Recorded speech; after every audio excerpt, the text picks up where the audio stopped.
आज हम शिव और पार्वती संवाद को हम इस वीडियो के माध्यम से कह रहा हूँ। सर्वप्रथम उमा महेश और गणेश जी को नमस्कार कर संसार से तारने वाले गुरु और परमात्मा को भजता हूँ। पार्वती बोली कि हे देवों के देव महादेव, मुझ पर कृपा करके सब सिद्धियों को प्राप्त कराने वाला ज्ञान मुझसे कहिए। हे महादेव, यह ब्रह्मांड क्यों कर उत्पन्न हुआ, क्यों कर इसका परिवर्तन होता है और कैसे है विलीन लुप्त हो जाता है। यह ब्रह्मांड संसार का निर्णय आप मुझसे कहें। महादेव जी बोले, हे देवी, तत्वों ही से ब्रह्मांड की उत्पत्ति, तत्वों ही से पालन और तत्वों ही में इसका लय होता है। इस कारण इस ब्रह्मांड के तत्व ही मुख्य हैं। देवी बोली, महादेव, तत्वों के जानने वाले तत्ववादियों ने तत्व ही को ब्रह्मांड का मूल जड़ निश्चय किया है, अतः उन तत्वों का स्वरूप क्या है, सो आप उसे प्रकाशित करें। महादेव जी बोले, निरंजन निराकार एक जो परमात्मा है, उन्हीं से आकाश उत्पन्न हुआ और आकाश से वायु की उत्पत्ति हुई। वायु से तेज उत्पन्न हुआ, तेज से जल और जल से पृथ्वी की उत्पत्ति हुई।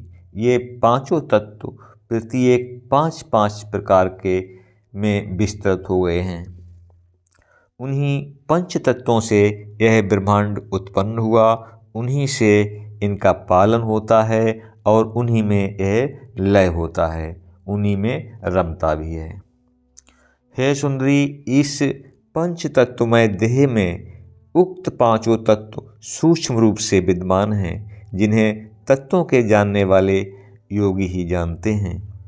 यह शरीर में विद्यमान जो ओंकार आदि मुख्य स्वर हैं, जिनका ज्ञान होने से हंस चारों रूप श्वास के भीतर होने और बाहर निकलने से सहा अहं सोहम यह धुन होती है, वह मैं ही हूँ, ऐसा जो उच्चारण होता है, उसी से तीनों भूत भविष्य और वर्तमान काल का ज्ञान होता है। गुप्त से भी गुप्त सार और उपकार को प्रकट करने वाला यह सर्वोदय ज्ञान सब ज्ञानों के मस्तक की मणि है। यद्यपि यह सर्वोदय ज्ञान सूक्ष्म से भी सूक्ष्मतर, यद्यपि सुबोध वाला है, यह नास्तिकों को तो आश्चर्य स्वरूप है, किंतु आस्तिकों का आधार सहायक है। अब शिष्य के लक्षण कहते हैं, शांत शुद्ध सदाचारी गुरुभक्त दृढ़चित्त और कृतज्ञ उपकार का मानने वाला जो शिष्य हो, उसी को इस सर्वोदय का ज्ञान देना चाहिए। दुष्ट दुर्जन क्रोधी नास्तिक गुरत्यागी गुरु की स्त्री के साथ रमण करने वाला पराक्रम रहित धैर्यहीन और दुराचारी शिष्य को यह सर्वोदय ज्ञान न देवे। हे देवी, देह में स्थित उत्तम ज्ञान कहता हूँ, सुनो। यह वह ज्ञान जिसको जानने ही से सारे ज्ञान प्राप्त हो जाते हैं, अथवा एक स्वर ज्ञान जिसे मिला उसे सब ज्ञान मिल गया। वेद और शास्त्र स्वर में ही हैं, अथवा स्वर ही वेद और शास्त्र हैं। ज्ञान विद्या भी स्वर में ही है। सारा त्रिलोक के स्वर में स्थित है और मात्रा का स्वरूप भी स्वर ही है। स्वर से हीन ज्योतिषी वैसा ही है जैसे स्वामी बिना घर, शास्त्रहीन वक्ता और सिरहीन शरीर। नाड़ी का भेद और प्राण तत्व का भेद तथा इंद्र पिंगला सुषुम्ना आदि श्वासों का भेद जो जानता है, वही मुक्ति पाता है। हे समुख, साकार व निराकार, नाड़ी का भेद और प्राण तत्व का भेद तथा इंडा, पिंगला, सुषुम्ना आदि श्वासों का भेद जो जानता है वही मुक्ति पाता है। हे समुख, साकार व निराकार शुभ वायु को बलि कहने पर सभी ईश्वर ज्ञान को ही श्रेष्ठ कहते हैं। यह ब्रह्मांड खंड और इसके पिंडाद शरीराद सभी ईश्वर से रचे गए हैं। यहाँ तक कि सृष्टि और संहार के कर्ता भी साक्षात स्वर स्वरूप ही हैं। स्वर ज्ञान से उत्तम कोई गोपनीय वस्तु, स्वर ज्ञान से उत्तम कोई धन और स्वर ज्ञान से उत्तम कोई ज्ञान न तो देखा है न सुना। स्वर बल शत्रु का नाश करता है और मित्रों को मिलाता है। स्वर बल से लक्ष्मी की प्राप्ति होती है और कीर्ति, यश और सुख भी मिलता है। स्वर बल से कन्या, पुत्र, पौत्रादि मिलते हैं। स्वर से ही राजा का दर्शन होता है और स्वर से ही देवता सिद्ध होते हैं और स्वर से ही राजवास होता है। स्वर बल के सहारे विदेशों में गमन करें, स्वर बल से ही उत्तम भोजन प्राप्त करें और स्वर बल से ही लघु दीर्घ मल मूत्र का त्याग करें। हे समुख, संपूर्ण शास्त्र, पुराण, स्मृतियाँ, वेदांग स्वर स्वरूप स्वर ज्ञान से परे कुछ भी नहीं है।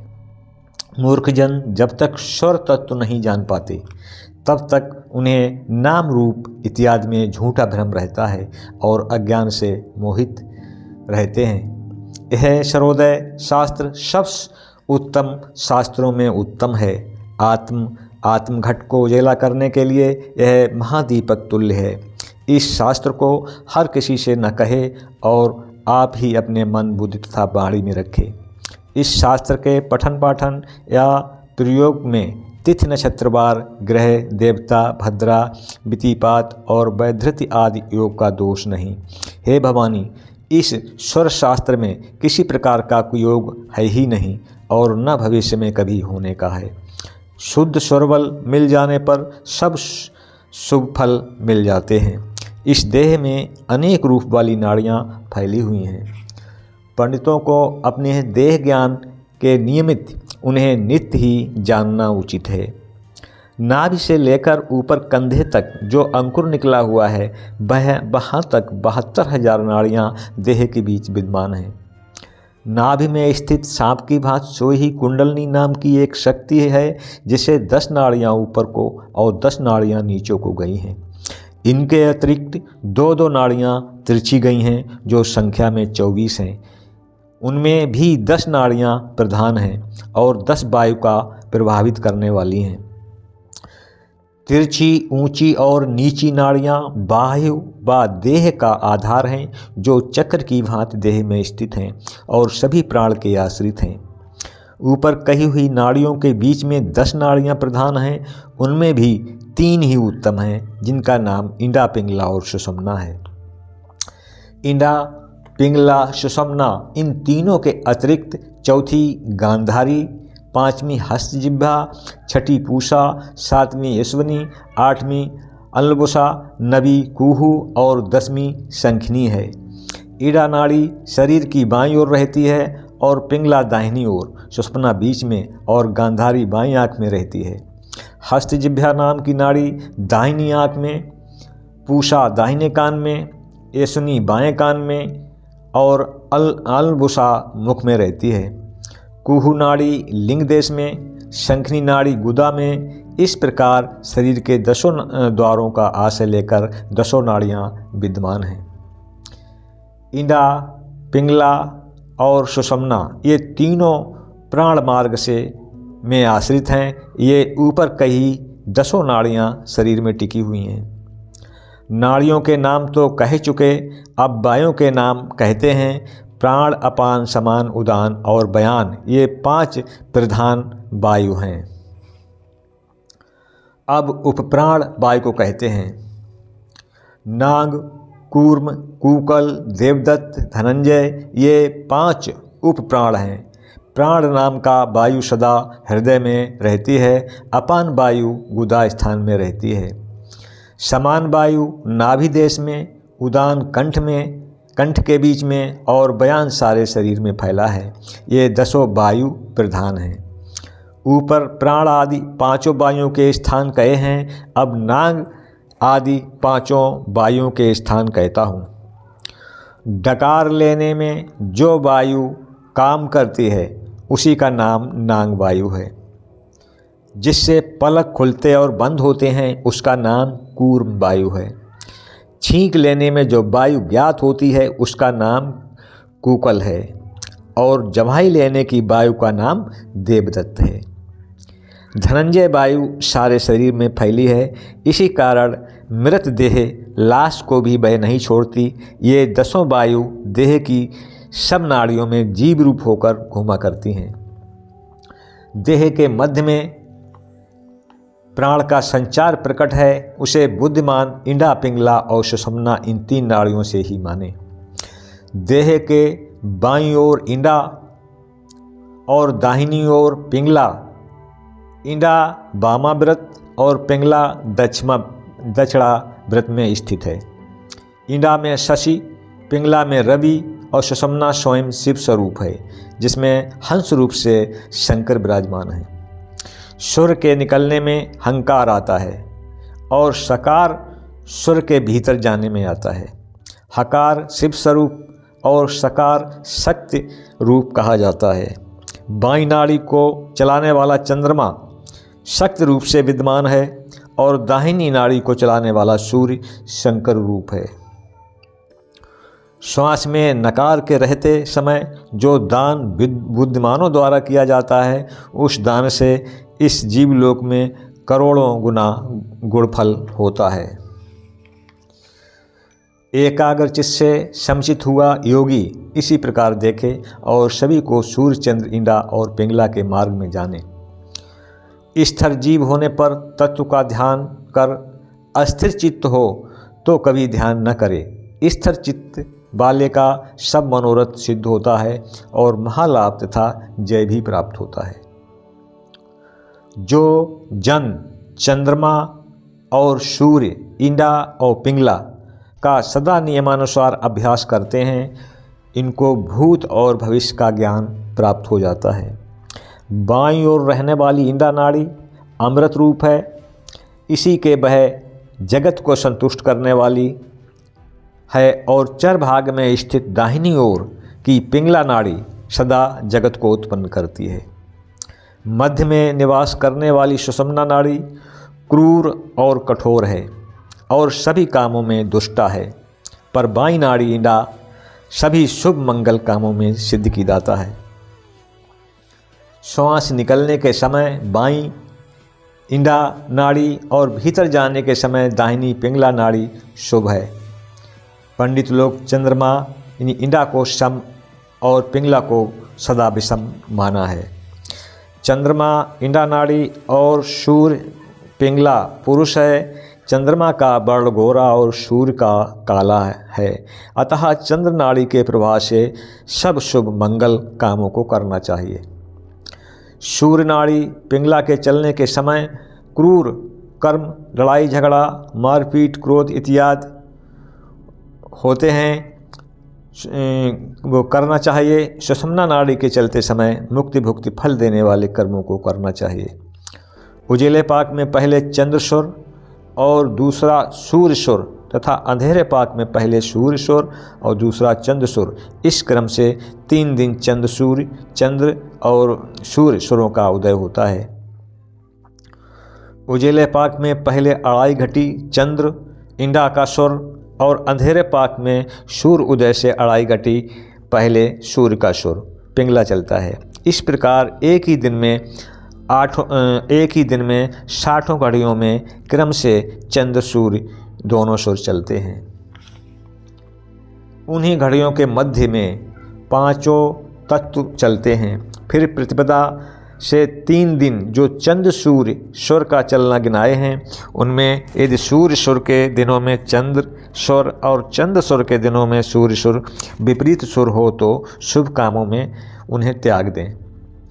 शुक्ल की परिवा के दिन पहले बाईं नाड़ी इंडा और कृष्ण पक्ष की परिवा में पहले दाहिनी नाड़ी पिंगला को योगी जन एकाग्रचित होकर चंद्र सूर्य दोनों के सुरों को जान लें। रात में चंद्र के सुर को और दिन में सूर्य के सुर को न चलाएं। नित्य ऐसे अभ्यास में लगा हुआ जन ही योगी है। सूर्य के सुर से सूर्य और चंद्रमा के सुर से चंद्रमा वशीभूत होता है। इस क्रिया को जो जानता है उनसे तीनों लोग एक क्षण में वशीभूत होते हैं। यदि दिन चंद्र के सुर से उदय और सूर्य के सुर से अस्त हो तो इससे अनेकों गुण फल उत्पन्न होते हैं, और यदि इससे विपरीत उल्टा हो तो अनेकों दोष अवगुण होते हैं। अतः इसमें विपरीत को शुभ कामों में त्याग दें। यदि बाईं नाड़ी गुरु, शुक्र, बुध और सोम इन चारों में चले तो वह सब कामों में सिद्ध की दाता है। विशेषकर शुक्ल पक्ष में तो विशेष सिद्धि देने वाली है। रवि, मंगल, शनिश्चर इन 12 में दक्षिण नाड़ी का स्मरण कर कार्यों को करना चाहिए। इसका फल कृष्ण पक्ष में विशेष होता है। प्रथम वायु तत्व बहता है, द्वितीय बार अग्नि तत्व बहता है, तृतीय भूमि तत्व, चतुर्थ में सूर्य तत्व और 5वीं बार में आकाश तत्व बहता है। अढ़ाई घटे के मध्य में पूर्वोक्त 5 तत्व क्रम से उदय होते हैं और 1-2 नाड़ी में भी क्रम से पृथक 5 तत्व उदय होते हैं। दिन और रात के बीच में 12 संक्रांति जाने, उनमें वृष, कर्क, कन्या, वृश्चिक, मकर और मीन ये चंद्र राशियां कही जाती हैं। मेष, सिंह, कुंभ, तुला, मिथुन और धनु ये सूर्य की राशि हैं। इसके दाहिने सुर के चलने में शुभ अशुभ का निर्णय जानना चाहिए। पूर्व और उत्तर दिशा में चंद्रमा तथा पश्चिम और दक्षिण में सूर्य रहता है, अतः दक्षिण नाड़ी चलने पर दक्षिण और पश्चिम दिशा में यात्रा न करें। बाईं नाड़ी चलने पर पूर्व और उत्तर दिशा की यात्रा न करें। ऐसी दशा में यात्रा करने वाले को शत्रु का भय, और यदि इससे भी बच के चला भी गया तो फिर वह लौट के नहीं आता। अतः ऐसे समय में ऊपर कही दिशाओं की यात्रा वर्जित है, क्योंकि उन दिशाओं की यात्रा करने से मृत्यु होती है। उजेरे पाक की द्यूज को यदि सूर्य सुर के समय में चंद्रमा का सुर चले तो वह चंद्रमा का दर्शन पुरुषों को सुखदायक है, कारण कि सौम्य कामों में सुख ही उत्पन्न होता है। सूर्य सुर के दिन सूर्य सुर और चंद्र सुर के दिन चंद्र सुर चले तो उस रात दिन में किए सर्व कार्य सिद्ध होते हैं। चंद्र सुर के चलने के समय सूर्य सुर और सूर्य सुर के चलने के समय चंद्र सुर यदि चले तो भय, कलह और हानि हो सकती। ऐसे समय में सब शुभ काम त्याग दें। सूर्य सुर के चलने पर अगम्य ज्ञान निश्चय प्राप्त होता है और चंद्र सुर के चलने में भय ज्ञान नहीं मिलता। यदि प्रभात की 4 घड़ी से लेकर स्वरों का उदय विपरीत उल्टा होवे, अर्थात चंद्र सुर के स्थान में सूर्य सुर और सूर्य सुर के स्थान में चंद्र सुर होवे तो उसका फल उल्टा होगा। यदि पहले समय उल्टा सुर हुआ तो उसका फल मन का उद्वेग, घबराहट होगा। दूसरे समय में धन की हानि होगी, तीसरे समय में यात्रा, चौथे समय में इष्ट पदार्थ का नाश होगा, 5वें समय में राज्य का ध्वंस, 6ठे में सब अर्थों का नाश, 7वें में रोग और दुख, 8वें में मृत्यु का होना कहा गया है। 8 दिन तक तीनों काल यदि विपरीत स्वर चले, 8 दिन तक तीनों काल यदि विपरीत स्वर चले तो बुरा फल मिलता है, यदि कुछ कम चले तो अच्छा। सवेरे और दोपहर को चंद्र सुर और शाम को सूर्य सुर हो तो नित्य ही जय लाभ होता है, और इसके विपरीत उल्टा होने पर दुख प्राप्त होता है। इससे उल्टे सुर त्यागने योग्य हैं। बायां या दाहिना इनमें कोई भी सुर चले और इसके साथ शिव सुर चले, शिव सुर यानी सुषुम्ना भी चलता है, तो उसी पाँव को जो सुर चलता हो, दायां हो तो दायां पाँव और बायां हो तो बायां पाँव पहले आगे धरकर यात्रा करे तो वह यात्रा सिद्ध देने वाली होती है।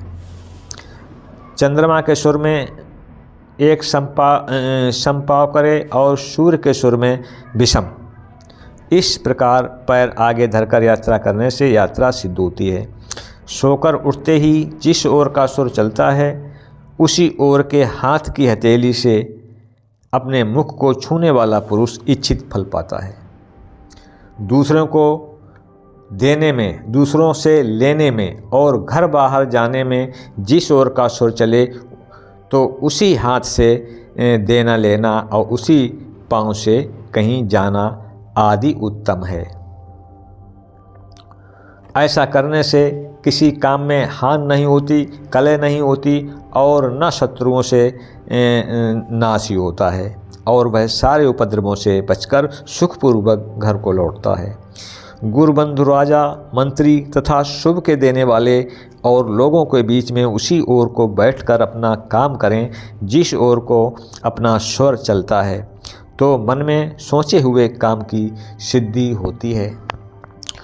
आग लगाना, चोरी करना, धर्म व अधर्म का काम करना और वादियों को दबाना हो तो जय, लाभ और सुख की इच्छा करने वाले पुरुषों को रिक्ता नाम की नाड़ी में करना चाहिए।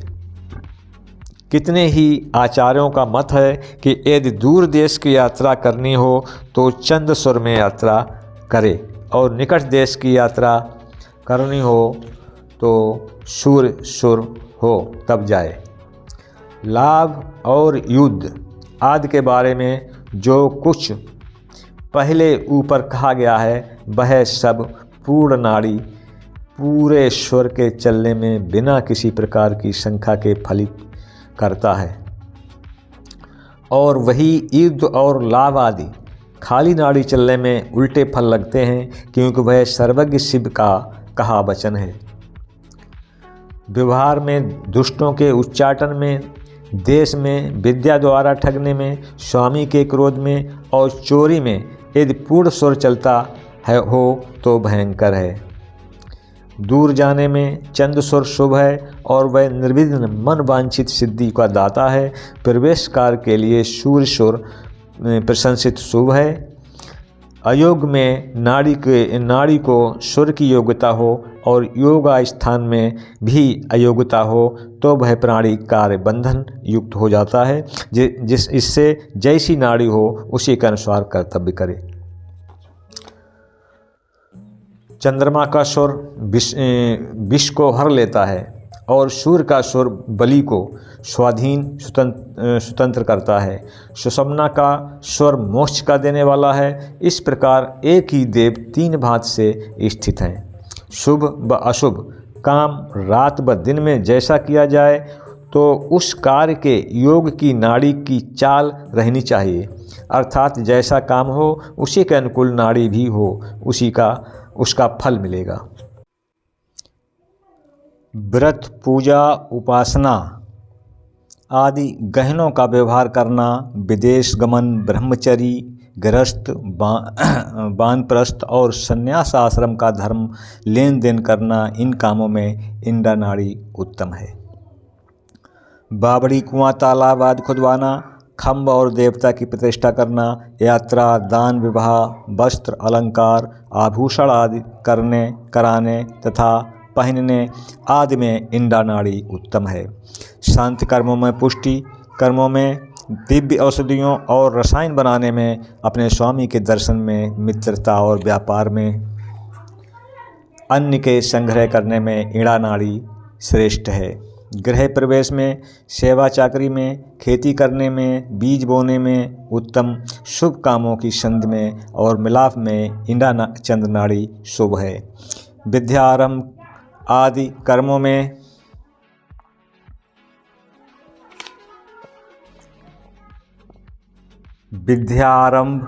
कर्मों में बंधु बांधवों के मिलन में, जन्म और मरण में, धर्म में, दीक्षा में, मंत्र के साधन में भी शुभ है। काल के जानने में, सूत्र, यज्ञोपवीत व पठन पाठन में, चार पांव वाले पशुओं को घरों में लाने में, रोग की औषध करने में, स्वामी को बुलाने में इंद्र नाड़ी उत्तम है। हाथी घोड़ा की सवारी में, धनुर्विद्या सीखने में, हाथी और घोड़ों के द्वार पर बांधने में, दूसरों का उपकार करने में, धन को कोष में रखने में इंद्र नाड़ी उत्तम है।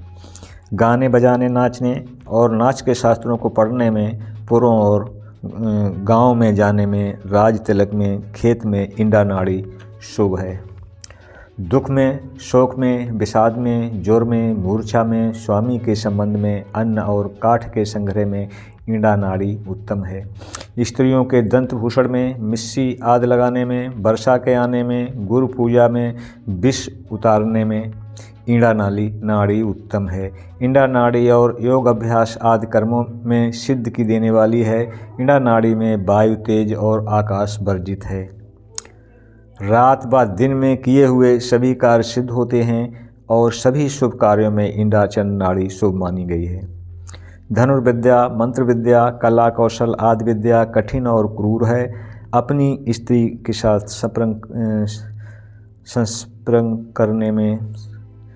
प्रसंग करने में, वैश्या के साथ रमण करने में, जहाज पर चढ़ने में, भ्रष्ट कार्यों में, मदिरा पीने में, वीर मंत्रों की उपासना करने में, व्याकुल होने में, देश का ध्वंस करने में और बैरी को विष देने में, शास्त्रों का अध्ययन करने में, यात्रा में, शिकार खेलने में, पशुओं की बिक्री करने में, ईंट काठ पत्थर और रत्नों को खरीदने में, घिसने में और सब दुष्ट कामों में सूर्य नाड़ी पिंगला शुभ है।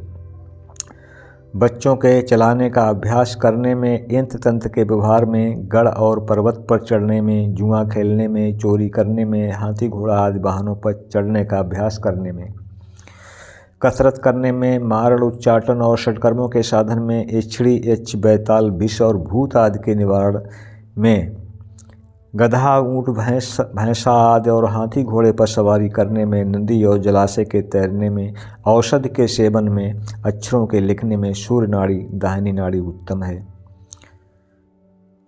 मारण में, मोहन में, स्तंभन में, देश में, उच्चाटन में, वशीकरण में, किसी मंत्र को फेंकने में, मोक्ष में, दान में, खरीद और बिक्री में, प्रेत भूत आदि को बुलाने में, बैरी को दंड देने में, खड़ग हाथ में लेकर बैरी से युद्ध करने में, पदार्थों के भोग में, राज दर्शन करने में, भोजन में, स्नान में, व्यवहार में और तेजी से भरे हुए कार्यों में सूर्य नाड़ी पिंगला शुभ है।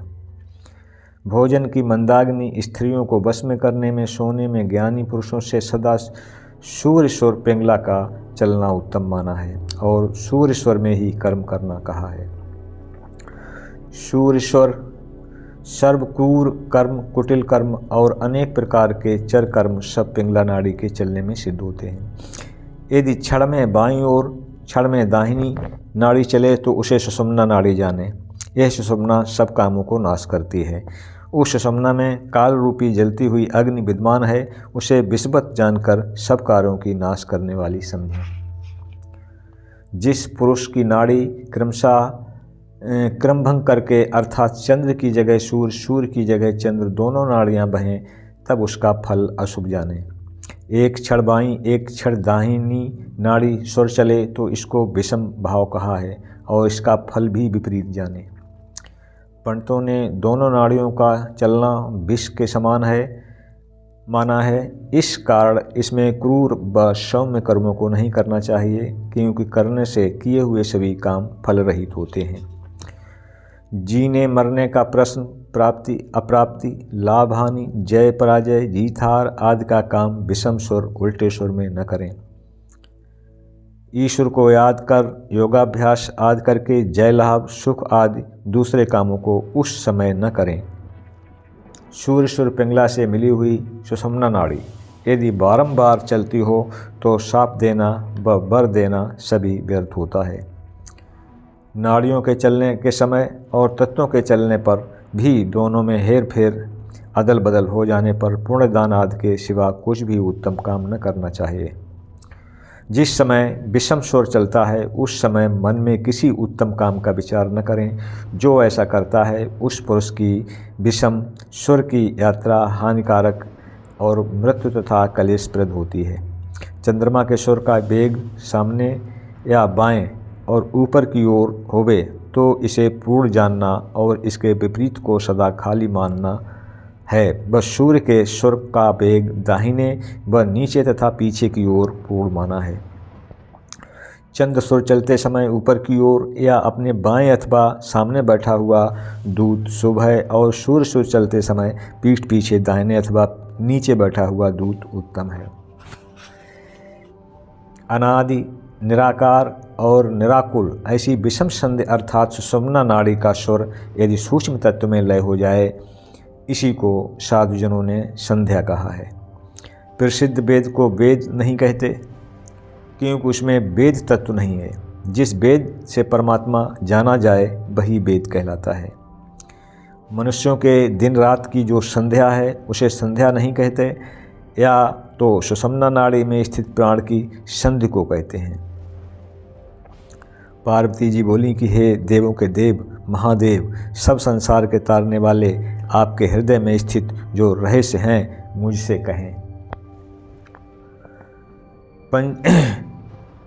महादेव जी बोले, स्वर ज्ञान के रहस्य के सिवाय दूसरा कोई इष्ट देवता ही नहीं है। स्वर ज्ञान में रत हुआ योगी ही उत्तम योगी है। 5 तत्वों से सृष्टि हुई है और तत्वों में ही तत्व मिल जाते हैं। इसमें 5 तत्व ही परम श्रेष्ठ हैं। इन तत्वों से पृथक केवल निरंजन परमात्मा है।